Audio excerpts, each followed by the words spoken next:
Bonjour Alexis Corbière.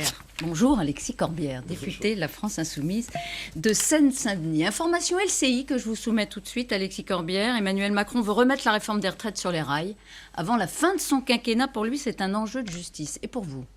Je regrette cette décision. J'espérais que le président de la République, c'est ce que la presse un peu, enfin du moins des rumeurs venant de l'Élysée avait dit pendant la crise du Covid, qu'il allait abandonner cette réforme des retraites, comprenant qu'en raison de la crise sociale qui traverse le pays, cette réforme qui vise à allonger la durée des cotisations, à baisser de fait les cotisations aussi des retraites, c'était une mauvaise idée qui allait aggraver la situation. J'observe qu'il n'est pas raisonnable. Et il veut replonger le pays dans un moment de tension sociale. Je rappelle que toutes les études d'opinion avant le Covid qui avaient été faites démontraient que la grande majorité des Français ne veulent pas de cette réforme de retraite. Donc on a un président qui, pour des raisons politiques, veut, on voit bien, un esprit revanchard, veut dire que les Français... Revanchard, oui, il n'est pas raisonnable parce qu'il... Mais il n'est pas raisonnable. Notre pays est traversé de beaucoup de tensions sociales. Je répète, on va, en raison de la crise du Covid, 1 million de chômeurs supplémentaires, c'est du jamais vu. Il y a quand même une situation de dégradation sociale des conditions de vie de beaucoup de gens. Moi, je suis un élu de Seine-Saint-Denis, vous m'avez présenté comme ça, mais la Seine-Saint-Denis, particulièrement touchée par la crise du Covid, et maintenant c'est la crise sociale qui arrive. Je pourrais énumérer, on pourrait faire une émission là-dessus. Vous avez fait des sujets d'ailleurs LCI sur le nombre d'associations, de mairies qui interviennent sur le terrain social avec la faim qui revient dans beaucoup de familles. Donc c'est pas le moment, comment dirais-je, en plus de mettre en place une réforme que moi j'ai toujours jugée avec mon groupe et Jean-Luc Mélenchon comme antisociale, c'est-à-dire qui consiste à dire on doit travailler plus longtemps. Ah oui, mais pardon, lui il dit garderait la suppression des régimes spéciaux, le système à point. Il remettra en discussion l'âge pivot et la durée de cotisation. Il dit pour tous ceux justement les fameux premiers de corvée, les caissières, les livreurs, etc. Cette réforme est un atout.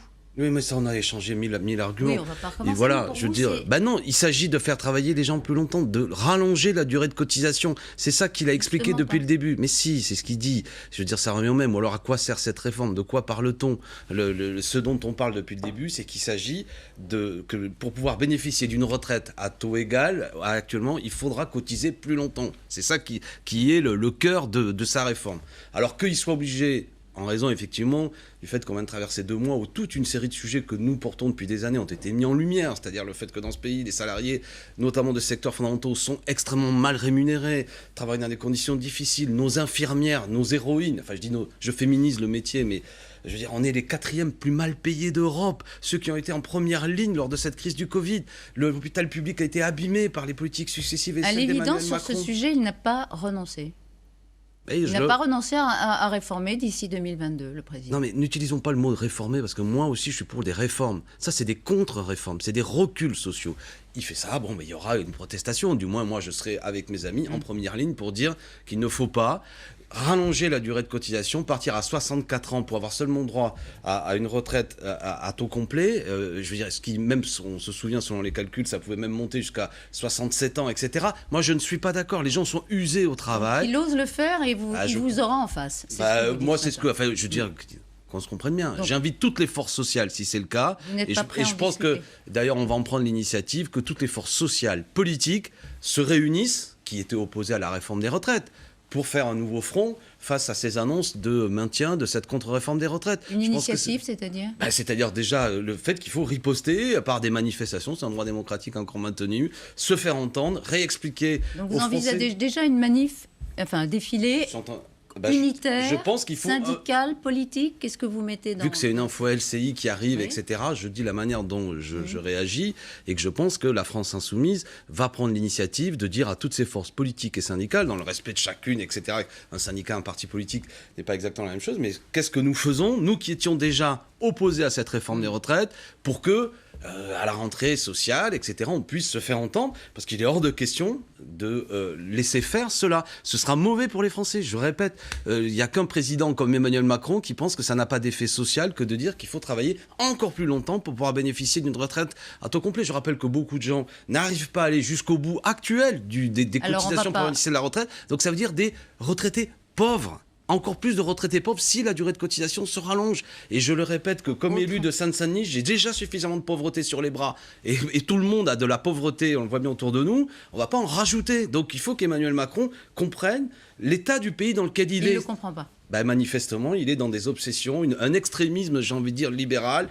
qui l'amène à dire non, ils doivent travailler plus longtemps et pour pouvoir bénéficier de la retraite. Moi, je ne suis pas d'accord. Vous ne croyez pas du tout au président qui se réinvente et qui prend en compte l'état du pays révélé la preuve. La preuve. La réinvention, c'est le retour à sa même réforme. D'accord ? Donc, il continue pareil. Celui qu'il faudrait prendre il la module, si je puis dire. Attendez, pardon. Il la module. C'est-à-dire ? Je vous l'ai dit, sur l'âge pivot, sur la durée de cotisation, il dit... Rediscutons-en. Non, mais ça fait des mois. Attendez. Rediscutons-en. Pardon. Elisabeth Martichoux, sans vous manquer de respect, vous êtes une fine observatrice, c'est exactement des mots qu'il a dit pendant toute la réforme des retraites. Il fallait tout le temps discuter et chaque fois s'apercevoir, après beaucoup de discussions. Donc vous n'y croyez pas du tout. Non, j'observe, mais c'est intéressant que la soi-disant réinvention d'Emmanuel Macron, c'est comme avant, voire même en pire. Voilà, parce que c'est le même empire. On va en parler, c'est-à-dire que les plans de licenciement, hélas, se multiplient. On met de l'argent public dans des grands groupes dont la condition n'est même pas... Voilà. Pardon, Air France, c'est une des informations du jour, va rentrer dans le dur. 8300 suppressions de postes sans licenciement sec. Et d'ailleurs, Jean-Baptiste Djebari, le secrétaire d'État au transport, disait hier matin à votre place, ça se fera sans souffrance sociale. On écoute. Air France et son PDG, Ben Smith, a proposé un plan de transformation, notamment sur l'activité moyen courrier, court courrier, domestique. Ce plan, il va être présenté en conseil d'administration fin du mois, il va être présenté au syndicat, il va être débattu, il se fera sans souffrance sociale. C'est un engagement avec des possibilités de mobilité, avec des plans de départ volontaires quand c'est possible. Je pense qu'on peut faire ça effectivement en transparence, en bonne intelligence et sans souffrance sociale. Alors, c'est pas encore officiel, ce sont des chiffres qui circulent, ça n'a pas été confirmé. Mais enfin, on parle effectivement de 8300 informations LCI. Il n'y aura pas de départ contraint, dit Bruno Le Maire ce matin. Hier, il n'y aura pas de souffrance sociale sur LCI, dit le ministre. Monsieur Djebari ou monsieur Le Maire, à quoi ils servent ? C'est quoi les petits télégraphistes de la direction d'Air France ? Quelles opinions ils ont ? On a avancé, alors c'est pas que de l'argent frais, 7 milliards, c'est ça à Air France ? Et ils trouvent que ça ne doit pas conditionner 4 ça. 4 milliards de prêts et 3 milliards d'aides directes. 8 000 emplois. Quand même, c'est 8 000 départs, ce que c'est toujours facile à dire, mais bon, très bien, mais ça fait 8 000 emplois en moins. C'est ça la manière dont on va faire face à la montée du chômage, c'est-à-dire que nous subventionnons des entreprises qui suppriment des emplois. Si on additionne avec Renault, c'est 12 000 emplois supprimés, 12 000 chômeurs supplémentaires. Il y a une réalité économique. D'accord, mais quelle est notre stratégie ? Quel est le niveau de la baisse d'activité d'Air France ? Quelle est notre stratégie ? Quel est le niveau de la baisse d'activité d'Air France ? Elle est sans doute, et en plus elle est soumise à concurrence dans des entreprises low cost où les gens sont moins bien payés, parce que la souffrance... Quand vous avez 20% de baisse d'activité, c'est ce que dit Air France. Je me retranche derrière les chiffres.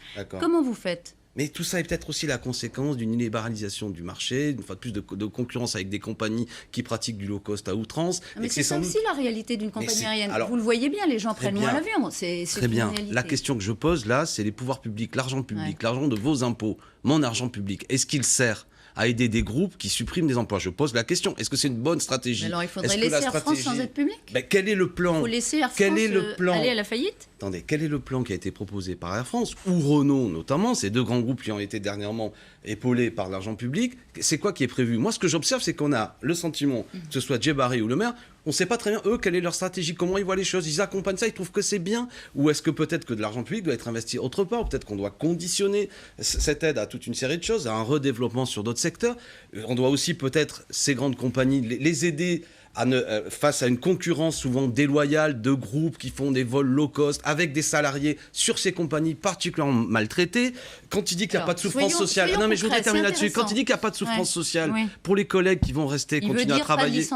D'accord, mais pour les collègues qui vont continuer à travailler avec 8000 salariés en moins, ça voudra dire une productivité plus forte, donc de la souffrance pour ceux qui bossent. Ce que je veux dire, c'est que moi, je ne vais pas prétendre spécialiste de la compagnie d'Air France, mais j'observe qu'on a un groupe qui progressivement dégraisse, on a de l'argent public qui aide, qui accompagne ce groupe dans ce dégraissage, et on a des responsables politiques qui viennent à la télévision uniquement pour le béret à la main, dire non, il ne faut pas trop de souffrance sociale, mais qui n'ont pas de stratégie ou de contre-stratégie ou d'explication sur ce qu'il faut faire. Alors la stratégie, ça me satisfait pas. Je vous dis ce qu'ils disent, la stratégie c'est d'accompagner socialement, c'est de faire en sorte qu'il y ait des amortisseurs qu'il n'y ait pas de licenciement sec et que ce soit d'abord un plan de départ volontaire. D'accord. Mais 8000... Donc, vous achetez ça? Non, j'achète pas. Mais de toute manière, tout ça... Enfin, je veux dire, ça se pose pas... Ça se pose pas comme ça. Ça se pose pas comme ça. Ce que je dis, c'est qu'actuellement, 12 000 emplois en moins, ça va continuer à accélérer la situation. Alors, 8300... Oui, je parle de Renault. J'additionne les 4300 Ouais. Renault sur ces deux entreprises phares, alors qu'il y a beaucoup de secteurs économiques où on aurait pu envisager une aide de l'État. J'évoquais tout à l'heure, après, tous les problèmes que nous avons, moi, que je vois particulièrement sur tout ce qui est l'aide sociale à apporter aux plus démunis, etc., sur lequel l'État est assez peu interventionniste. Voilà, je ne veux pas Trop faiblement. vous interrompre, mais je voudrais juste qu'on revienne sur une question. C'est que quand vous êtes à la tête d'une entreprise, que ce soit un petit commerce ou une grande entreprise, et que vous avez une baisse d'activité brutale d'un cinquième de votre activité, est-ce que vous n'êtes pas conduit à revoir le nombre de personnes qui travaillent avec vous? Si, ça peut arriver. D'ailleurs, on a vu dernièrement que... Non, mais attendez, il peut y avoir des situations où, effectivement, on ne peut pas faire autrement. Maintenant, la question que je pose, c'est que c'est des entreprises, on a bien vu, où il y a eu... C'est la première entreprise où l'État a débloqué des moyens publics. Et j'observe que, malgré les moyens publics qui ont été développés, il y a quand même un coût social qui est là. Et on a du mal à comprendre quelle est la stratégie. On l'a dit plusieurs fois. Dans cette crise... Vous pensez que cet argent va où? Je pose la question, oui, d'ailleurs. À quoi ça a servi, ces 7 milliards, à quoi ils servent? Et puis surtout, de toute manière, je vais vous dire, peut-être qu'Air France est dans une situation où il peut guère faire autrement. Mais vous n'avez pas relevé la libéralisation du marché. La libéralisation du marché, avec des concurrences, avec des compagnies, une fois de plus, qui n'ont pas le même modèle social que Air France, avec des gens ultra précarisés, avec des pilotes d'avion qui sont dans des situations de grande précarité. D'accord? Ça devrait nous interroger. Et ça, je veux dire, que ce soit au niveau européen ou même au niveau national, je n'ai pas vu Monsieur le maire, Monsieur Djebari ou je ne sais trop qui, avoir une grande résistance par rapport à ça. Donc au bout d'un moment, si effectivement on laisse faire cette libéralisation de nombre de règles qui a eu lieu notamment dans le marché de l'aviation, ça a des conséquences. Et ça a des conséquences particulièrement accélérées en période de crise. Bon, une fois qu'on a dit ça, la question à poser, c'est plutôt c'est quoi le grand plan de sortie de crise, la planification aujourd'hui, dans quel secteur on va investir, où sont les besoins. On a découvert dans la crise qu'il y avait toute une série de métiers du lien qui sont indispensables. On s'est aperçu que notre service public, notamment hospitalier, il était mal en point. Gloire à ceux qui tiennent un peu les choses, ces personnels humains, mais on avait fermé des lits, on avait fait des économies, 12 milliards d'économies dans la santé, on va dire, depuis 2017, l'arrivée d'Emmanuel Macron, des fermetures de lits. On n'est même plus fichu d'avoir une usine sur le territoire national qui fabrique quelque chose d'aussi élémentaire qu'un masque. Attendez les réponses. Attendez les réponses. Attendez, et vous avez évoqué tout à l'heure en me taquinant, le monde d'après, c'est quoi? Cette réindustrialisation dont nous parle Emmanuel Macron dans son pensum un peu assommant de l'autre soir. Le dimanche soir, vous voulez dire, suivi par 24 millions de Français. Voilà, franchement, les pauvres comme moi, il y avait mieux, mais bon, on nous avait annoncé quelque chose. Qu'est-ce que vous avez retenu? Précisément qu'il n'y avait pas grand-chose à retenir, si ce n'est qu'à l'époque, les annonces faites par M. Véran ou Édouard Philippe, à savoir les dates de sortie du confinement, désormais c'est le président de la République qui nous annonce qu'à l'école, il faudra retourner le 22, mais donc, à part ça... Sur le fond de la reconstruction, vous attendez toujours son plan? J'observe que tout ce qu'il nous a dit, c'est rendez-vous début juillet. Ouais. Alors, il y a des mots volés, c'est quoi des mots volés? Par exemple, à ce qu'était notre programme, nous, alors il parle de souveraineté... Vous l'inspirez? Quoi? Vous l'inspirez? Du moins, je m'aperçois que, effectivement, sous l'effet de la crise, ce qui était violemment combattu parfois ou moqué, la planification, on nous raillait, comme quoi on voulait revenir à l'Union soviétique, deviennent des choses qui sont de plus en plus reprises par des gens. Le souverainisme, le fait que nous ayons, nous, une industrie sur le territoire national, les circuits courts, de dire faut arrêter le grand déménagement permanent de la planète. La même discussion que sur Air France, la main invisible du marché qui va tout régler. Eh bien, on s'est aperçu, durant la crise du Covid, que tout ça était folie et nous mettait dans une situation fort difficile. Alors, le président de la République... C'est comme Marine Le Pen qui disait sur LCI. Alors, on va... Elisabeth Martichoux, attendez, juste, je ne sais pas s'il y a une prime qui est donnée à un journaliste lorsqu'on m'interroge ou quand la France Insoumise, où il faut qu'il y ait comme Marine Le Pen, d'accord? Marine Le Pen n'est pas un acteur majeur de la politique française. Non, mais oui, d'accord. Elle ne fait pas les scores qu'elle fait aux élections. D'accord, mais j'observe, chère Elisabeth. Non, mais arrêtez, chaque fois, c'est comme Marine Le Pen, je m'en fiche de ce qu'elle dit, d'accord? Ça vous intéresse pas de vous Non, mais Elisabeth Martichoux, j'en ai assez, gentiment, que chaque fois que la France Insoumise s'exprime, déroule son programme, etc., il y a toujours quelqu'un qui vient dire comme Marine Le Pen, d'accord? Ce qui n'a pas lieu lorsque quelqu'un d'En Marche vient dire toute une série de choses. Non, ce n'est pas vrai. Mais enfin, qu'importe. Donc, qu'est-ce qu'elle disait, Marine Le Pen? Vous nous a donné raison, c'est parce que vous disiez un peu ça, le souverainisme, la... Mais pourquoi vous venez dire... Non, mais pourquoi vous avez besoin de parler de Marine Le Pen? Est-ce que c'est vrai que nous avons porté pendant l'élection présidentielle, nous, le programme L'Avenir en commun, porté par Jean-Luc Mélenchon, qui a fait 19,5% des voix? Est-ce que c'est vrai que nous avons porté le projet de la relocalisation, de réindustrialiser ce pays, etc.? Est-ce que c'est vrai? Vous répondez oui. Oui, d'accord. Que vient faire Marine Le Pen dans cette discussion? Voilà, c'est tout ce que je dis. Bon. Non, vous voyez ce que je veux dire, c'est que je vois bien le gimmick qui consiste à tout le temps nous parler de Marine Le Pen. Tout ce qu'elle fait, tous ces jours. Non, mais c'est un jeu politique voulu par Emmanuel Macron qui ne veut avoir pour adversaire uniquement Madame Le Pen. Mais invitez Marine Le Pen. Écoutez, je vais vous dire quoi. Je respecte Marine Le Pen d'un certain point de vue en étant en désaccord total avec ses idées. Je la combats. Mais quand vous invitez Marine Le Pen, vous ne lui dites pas comme disait Jean-Luc Mélenchon. Si, mais attendez, ne faites pas ce procès. Mais Alexis Corbière, vous n'avez pas répondu à ma question. Je vous dis, vous attendez avec impatience les propositions d'Emmanuel Macron, donc début juillet. Sur toutes ces questions qu'il a posées, vous dites qu'il nous les a volées. Donc, en tout cas, il les a posées. Nous, notre grande famille, je veux dire, de pensée, ceux qui disent qu'il y en a marre du grand déménagement de la planète, d'avoir imaginé à une époque, quand c'était les règles de l'Organisation mondiale du commerce, à savoir qu'on allait faire de certaines régions du monde les grands ateliers, la Chine et l'Inde, et que nous, en Europe, on allait être uniquement les services. Donc on a désindustrialisé, on a permis et quasiment suscité des délocalisations. Ça a coûté au niveau emploi terriblement sur notre sol. On s'aperçoit, à l'occasion de cette crise, que c'est une absurdie, si je puis dire, qui fait que nous ne sommes même plus en capacité de fabriquer des masques, parce qu'on pensait, grande idée, que si on avait besoin de masques, on les commandera en Chine, sauf que quand vous avez une pandémie mondiale, c'est plus compliqué que prévu. Et puis on s'est dit, mais toute une série de choses, qu'il faut avoir une capacité de production et qu'il faut un souverainisme politique, à savoir que nous prenons nos décisions en fonction de la volonté du peuple français qui existe. Il faut aussi un souverainisme économique, c'est-à-dire que nous soyons en capacité de fabriquer ce que nous décidons de fabriquer, etc. etc. Ça, c'est stimulant sur le plan intellectuel, c'est intéressant. C'est intéressant qu'on ait cette controverse, que quand on parle de ça, on soit plus montré du doigt et que, pardon de m'être un peu peut-être emporté, mais qu'on dise immédiatement « Ah, comme Marine Le Pen !» Ben non, comme des gens qui sont des souverainistes sociaux, républicains, et qui pensent qu'aujourd'hui, les règles de libre-échange ont balancé dans le mur, si je puis dire, tout ce qui faisait notre capacité d'indépendance, d'autonomie. Donc vous appelez à un consensus national autour de ça? Non, je ne crois pas que je sois en train de dire ça, parce que ce n'est pas du consensus, vu qu'il y a des désaccords là-dessus. Le consensus, c'est la tyrannie. Je veux dire, ça n'existe pas un pays de consensus. Ça n'existe pas. Je veux dire, vous et moi... On peut pas sur des projets, on ne peut pas se mettre d'accord?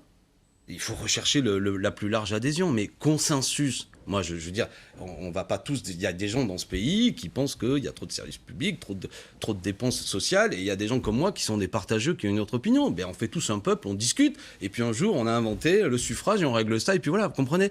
Même si je souhaite avoir, pour mes idées, c'est un peu bateau ce que je dis là, la plus large adhésion. Mais le mot de consensus, méfions-nous, parce que ça peut très vite être une tyrannie. Ça n'existe pas une société démocratique, on est tous d'accord. La question, c'est comment on a des débats apaisés, avec passion, mais apaisé. Alors, est-ce que vous trouvez que c'est un débat apaisé en ce moment sur la question des identités? Hier, Manuel Valls, c'est aujourd'hui d'ailleurs, ça paraît dans Valeurs Actuelles. Vous aviez d'ailleurs accordé, vous, un entretien à Valeurs Actuelles. Il y a 18 mois, à l'occasion des... L'ancien Premier ministre, la lutte des races disparaît au profit de la lutte des classes. C'est une des phrases choc d'un long entretien. C'est un constat que vous partagez? Mais non. Alors voilà, ça c'est typiquement le grand provocateur. Manu est de retour pour nous sortir ses phrases chocs. Vous êtes en forme ce matin. Quoi? Non, mais c'est lui. Non, mais je veux dire, il revient, le type, bon, je sais pas, peut-être qu'à Barcelone, le climat est meilleur, je sais pas, et qui vient de nous faire quoi? Mais il n'est pas au courant qu'il y a des mouvements sociaux dans ce pays? Il veut faire quoi? Qu'est-ce que c'est la lutte des classes? C'est un grand mot. En gros, c'est le fait qu'il y a des contradictions sociales dans ce pays et des gens qui aimeraient qu'il y ait un meilleur partage des richesses et des gens qui profitent plus de la situation, qui veulent maintenir leurs avantages. Bref, ça, c'est au cœur de ce qui se passe dans le pays depuis 2 ans. Ça s'appelle Gilets jaunes, ça s'appelle manifestation pour la défense du système des retraites, ça s'appelle manifestation. Attendez. Donc, si ça, il ne le voit pas, que la France est encore ce grand pays où la question sociale régulièrement agite les gens, parce que depuis au moins la Révolution française, il y a une passion de l'égalité. Hein, on est particulièrement tatillon sur cette question, ce qui me rend fier d'être français, ou du moins faire partie de ce peuple un peu révolutionnaire qui pense qu'effectivement il faut construire république sociale. Alors une fois qu'on a dit ça, donc la question sociale, elle est là, elle est au cœur de tout. Et vous avez des gens type Manuel Valls, mais il faisait déjà le coup quand il était Premier ministre, qui veut gommer la question sociale, qui veut l'écarter, qui veut la marginaliser, qui veut avoir un autre débat, à savoir toujours de exacerber sur le fait qu'il y aurait dans ce pays, c'est pas la question sociale qui serait majeure, ce serait, qu'est-ce qu'il nous dit, une lutte des races. De quoi il parle?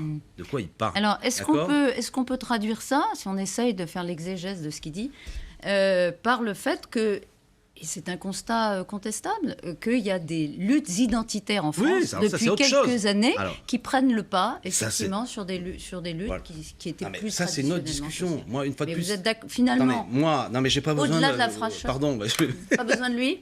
Non, mais lui, c'est intéressant de voir comment un homme qui était Premier ministre de la France 3 ans plus tard est devenu un type qui a besoin de passer par Valeurs Actuelles et sortir une provocation quasi le péniste pour qu'on parle de lui à la télévision. Quasi le péniste ? Oui, franchement, c'est vous qui en bateau. parlez cette fois. Non, mais d'accord, mais pas pour le comparer avec mes propos. Vous admettez que c'est pas exactement la même chose. Conclure, après, moi, mon identité politique, c'est la Déclaration des droits de l'homme et du citoyen. Les hommes naissent et demeurent libres et égaux en droit. Français, parce que liberté, égalité, fraternité. Il y a des gens dans ce pays, effectivement, qui pensent qu'il faut non plus regarder l'autre comme son prochain et son égal, mais uniquement en fonction de la couleur de sa peau, sa religion supposée. Moi, c'est pas mon projet. Moi, je pense que la France, son identité, c'est la République. Et je suis en désaccord politique, mais il faut en débattre avec tous ceux qui ont un autre projet, qui viserait à nous ramener à des identités réelles ou supposées, qui auraient pour seule conséquence que chacun se divise. Ben non, égalité, égaux en droit, c'est mon combat. Merci beaucoup, Alexis Corbière, d'avoir été ce matin sur LCI. C'est à vous, Pascal. Merci, Elisabeth.